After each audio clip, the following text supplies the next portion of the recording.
క్రీస్తునందున్న ప్రియులందరికీ ప్రేమతో వందనాలు తెలియజేయుచున్నాను. మార్చి నెల 1వ తేదీ 2024. ఈరోజు దేవుడు మనకు చేస్తున్న వాగ్దానం ఏమిటనగా, కీర్తనల గ్రంథము 107వ కీర్తన 13-14 చరణములు.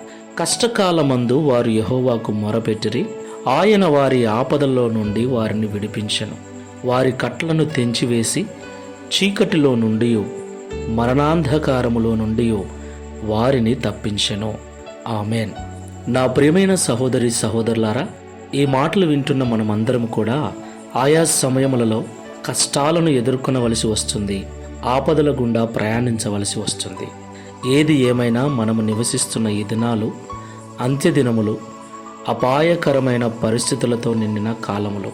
ఈ భయంకరమైన కాలములో మన యొక్క జీవితాలు అనుక్షణము ప్రమాదపు అంచున ఉన్నాయని మనము గ్రహించాలి. ఒకవైపు ప్రమాదాలు, కష్టాలు అయితే మరొక వైపు అనేక రకాల పాపపు సంబంధమైన కట్ల చేత, సాతాను బంధకముల చేత బంధించబడి ఉన్నాం. అవును ప్రియులారా, అయితే మనం ఆరాధిస్తున్నటువంటి దేవుడు మనము బంధించబడి ఉన్న కట్ల నుండి, మన కష్టముల నుండి, మన ఆపదల నుండి మనల్ని తప్పించటమే కాకుండా సాతాను సంబంధమైన చీకటిలో నుండి కూడా మనల్ని విడిపించగల సమర్థుడు. దేవునికి మహిమ కలుగును గాక. అవును ప్రియులారా, ఇశ్రాయేలు ప్రజలు ఇలాంటి భయంకరమైన పరిస్థితులలో ఉన్నప్పుడు బానిస సంఖ్యల మధ్యన ఉన్న వారి కట్లను తెంచివేసి అరణ్యము గుండా వారిని కనానుకు నడిపించాడు దేవుడు. చీకటిలో అగ్ని స్తంభమై వారికి వెలిగిచ్చాడు, పగటి వేళ మేఘస్తంభమై వారికి నీడనిచ్చాడు, సురక్షితముగా కనాను ప్రాంతం చేర్చాడు. మనల్ని కూడా దేవుడు సురక్షితముగా పరమ కనాని అనేటువంటి పరలోకానికి చేర్చగల సమర్థుడు. కాబట్టి విశ్వాసముతో, నమ్మకముతో ప్రార్థనాపూర్వకముగా ముందుకు వెళ్దాం. ప్రార్థన చేసుకుందాం.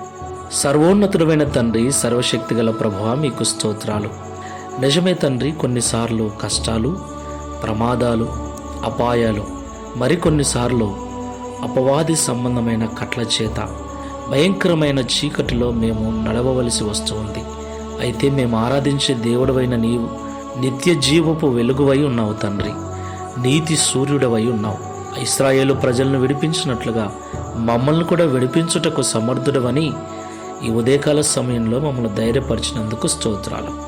ఈ ప్రార్థనలో ఏకీభవిస్తున్న బిడ్డలలో ఎవరైనా అలాంటి అనుభవాల గుండా వెళుతూ ఉంటే వారిలో విశ్వాసమును, నమ్మకమును పుట్టించి వారి పరిస్థితి నుంచి విడుదల కలిగించి ఇశ్రాయేలు ప్రజలను ఐగుప్తు నుండి కనానుకు చేర్చినట్లుగా మేము కూడా పరలోకము చేరేంత వరకు నీ కంచెను, కాపుదలను మా అందరి చుట్టూ ఉంచి నడిపించుమని, గడిచిన మాసమంతయు కాపాడిన మీ కృపను ఈ మార్చి నెల అంతా కూడా మా చుట్టూ ఉంచుమని, నీ కృపారెక్కల నెలలో భద్రపరచుమని యేసు నామములో ప్రార్థిస్తున్నాము తండ్రి. Amen. Praise the Lord. God bless you.